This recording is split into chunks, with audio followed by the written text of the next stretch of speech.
श्वेत प्रकाश 7 रंगों का मिश्रण है, इसे किस प्रकार दर्शा सकते हैं? तो इसे हम लोग 2 प्रकार से दर्शा सकते हैं। चलिए देखते हैं। पहला, हम जानते हैं कि सूर्य प्रकाश 7 रंगों का बना होता है। इसे दर्शाने के लिए जब हम 7 रंगों की पट्टियों से बने न्यूटन डिस्क को तेज़ी से घुमाते हैं तो यह श्वेत रंग का दिखने लगता है। तो इसका मतलब है कि सूर्य का प्रकाश 7 रंगों से बना होता है, जो कि हमें सफ़ेद रंग का दिखता है। तो इसे हम घर पर भी बना सकते हैं। किस तरह से? तो देखिए, बड़ा सिंपल है। इस तरह से आप गोलाकार करें, 7 पट्टियों में बाण बना दें। ठीक है, ये 7 पट्टियाँ हो गई, 2 3 4 5 6 7, और फिर बीच में एक गोल घेरा आप रख दें। समझ गए? फिर इसको आगे क्या करें, फिर आप बीच में जो है थोड़ा सा काट के निकाल लें, और इधर भी आप काट करके उसको निकाल लें। ठीक है, उसके बाद क्या करें, फिर जो आपने घेरा बनाया था उसको आप बैंगनी आह पिनाला, मतलब बैंगनी, नीला, आसमानी, हरा, पीला, लाल और फिर नारंगी, ये जो कलर हैं सबको आप कलर कर दें, सब पट्टी को अलग अलग कर दें। समझ गए? इसके बाद आगे क्या करना है आपको? इसके बाद आपको एक कार्डबोर्ड लेना है, मतलब कार्डबोर्ड लेना है, मतलब कि कागज़ का एक गत्ता, कूड जो है जिसको बोलते हैं। तो इस तरह से आपको ले लेना है, तो इस तरह से आपको ले लेना है। समझ गए? और बीच में एक होल वहाँ बनाएंगे हम लोग, और फिर ये जो कागज़ हमने बनाया था, इस कागज़ को इस पर चिपका देंगे, ठीक है? तो चिपकाने के बाद बीच का जो होल है वहाँ पे हम लोग ये जो बीच का होल है उसमें हम कलम या कोई चीज़ को फंसा करके जब हम इसको तेज़ी से घुमाएंगे तो हमें ये दिखने लगेगा सफ़ेद रंग का, श्वेत रंग का। पेरिस्कोप की संरचना का वर्णन करें। तो उत्तर है परिदर्शी या पेरिस्कोप क्या है, पहले जान लेते हैं। एक प्रकाशक यंत्र है जो वैसी वस्तुओं को भी देखने योग्य बना देता है जो हमारी दृष्टि रेखा पर स्थित नहीं हो, हमारी आंखों के सामने नहीं है, फिर भी उसको हम देख सकते हैं। यह समतल दर्पण से प्रकाश के परावर्तन के सिद्धांत पर कार्य करता है, जिसके द्वारा कोई भी देखने वाला आदमी, प्रेक्षक, छिपा रहकर भी अपने चारों ओर के वातावरण को देख सकता है।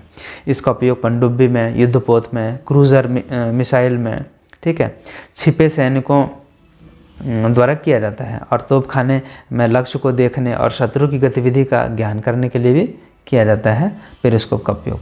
तो पेरिस्कोप को भी हम लोग इस तरह से बना सकते हैं। देखते हैं, ये कागज़ का गत्ता है जिसको हम लोग कूड कहते हैं, है ना। उसको इस तरह से कुछ काट करके हम लोग, है ना, यहाँ पे एक समतल दर्पण और यहाँ पे एक समतल दर्पण। तो आप देख सकते हैं यहाँ पे कितने डिग्री का एंगल है, यहाँ पे 45 डिग्री का एंगल है। समझ गए? इसको ध्यान में रखेंगे। आगे फिर इस तरह से जो हमने काटा है वो किस तरह से है, ठीक इसी तरह है कि नहीं।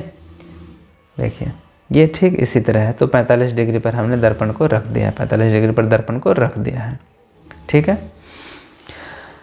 अब उसको जब हम लोग पूरा बंद कर देंगे तो कुछ इस तरह से ढक जाएगा, और आप यहाँ पे टेप लगा करके इसको काम चला सकते हैं। आगे बढ़ते हैं। तो इसकी संरचना कैसी होती है? निम्न होती है। इसमें एक आयताकार या बेलनाकार खाली ट्यूब होता है, 2 बार ट्यूब लिखा गया है, दूसरा है, इसके 2 खुले सिरों पर एक एक समतल दर्पण 45 डिग्री कोण पर लगे होते हैं। साथ ही वे दर्पण आपस में समानांतर भी होंगे। दोनों दर्पणों के बीच में एक एक छिद्र भी होगा। समझ गए? एक से लाइट आने के लिए, प्रकाश आने के लिए, और दूसरे से देखने के लिए। एक छिद्र से वस्तु का प्रकाश स्रोत प्रवेश करता है और प्रकाश परावर्तित होकर दूसरे सिरे से पर स्थित दर्पण पर पड़ता है, जबकि दूसरे सिरे के छिद्र से प्रेक्षक पहले सिरे के सामने रखी वस्तु को देखने में संभव हो जाता है। कैलाइडोस्कोप की संरचना का वर्णन करें।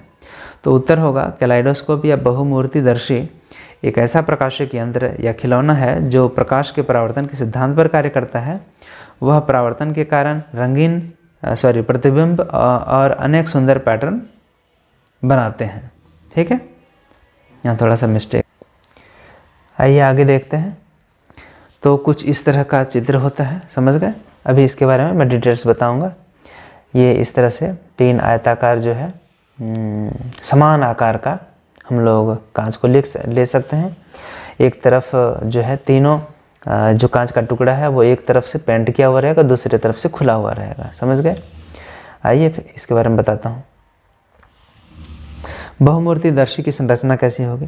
पहला, बहुमूर्तिदर्शी में 3 समान आकार के आयताकार समतल दर्पण लिए जाते हैं। दूसरा हो गया, तीनों दर्पणों को प्रिज्म के आकार में, मतलब तिकोना जैसा, ठीक है, के आकार में 60 डिग्री के कोणों पर जोड़ दिया जाता है उसको बढ़िया से, दृढ़ता से। फिर उन्हें मोटे चार्ट पेपर के बने बेलनाकार नली में मजबूती से लगा देते हैं। नली के एक सिरे को कागज़ के मोटे गत्ते मतलब गुड़ से ढक देते हैं, लेकिन भीतर देखने के लिए एक पतला छिद्र भी बना के रख देते हैं। फिर नली के दूसरे सिरे को कांच के वृत्ताकार डिस्क या समतल कांच के वृत्ताकार प्लेट से मजबूती से ढक देते हैं। इसी सिरे के कांच के वृत्ताकार प्लेट पर रंगीन कुछ चूड़ी के छोटे छोटे टुकड़े भी रख देते हैं। अब नली को धीरे धीरे गोल घुमाते हैं और छिद्र से भीतर देखते हैं तो हमें प्रकाश के बहुपरावर्तन के कारण अनेक प्रकार के सुंदर पैटर्न और डिजाइन दिखते हैं। देखिए, जब हम लोग समतल दर्पण के सामने एक मोमबत्ती रख देंगे तो हमें उतनी ही दूरी पर उतना ही बड़ा जो है आभासी प्रतिबिंब दर्पण के पीछे बनता हुआ दिखता है। आप लोगों ने बिल्कुल देखा होगा, आपने खुद को भी रखा होगा समतल दर्पण के सामने और अपना फोटो भी देखा होगा, तो कुछ इसी तरह दिखता है। तो इसके बारे में आप चित्र इस तरह से बना सकते हैं, ठीक है। देखिए, यहाँ पे जो है एक मोमबत्ती रखी हुई है, ठीक है, यहाँ पे एक मोमबत्ती रखी हुई है, ये लौ जल रही है। यहाँ से दो प्रकाश किरणों की कल्पना की गई। कौन कौन सी? एक यहाँ प्रकाश किरण आई और जो है वो ऐसे चली गई, ठीक है। दूसरी प्रकाश किरण आई और वो ऐसे चली गई। इसको जब हम लोग परावर्तित जो किरण गई उसको जब पीछे करते हैं तो यहाँ पे हमें प्रतिबिंब बनता हुआ दिखता है। जो फोटो बनता है वो यहाँ पे बनता है, ठीक है।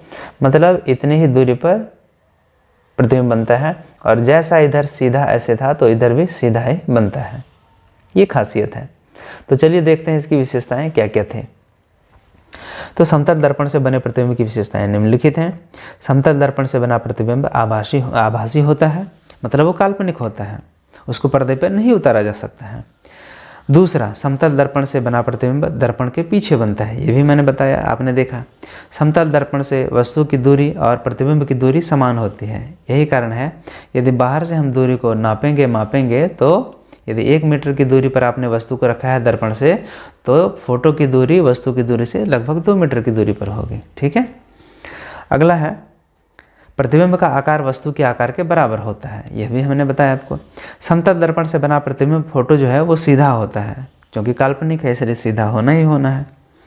लेकिन अंतिम जो है वही चीज़ है, समतल दर्पण से बना प्रतिबिंब भले ही वो सीधा होगा लेकिन पार्श्विक परिवर्तित होगा, मतलब दाहिना का बायां दिखेगा और बायां का दाहिना दिखेगा, यही चीज़ है।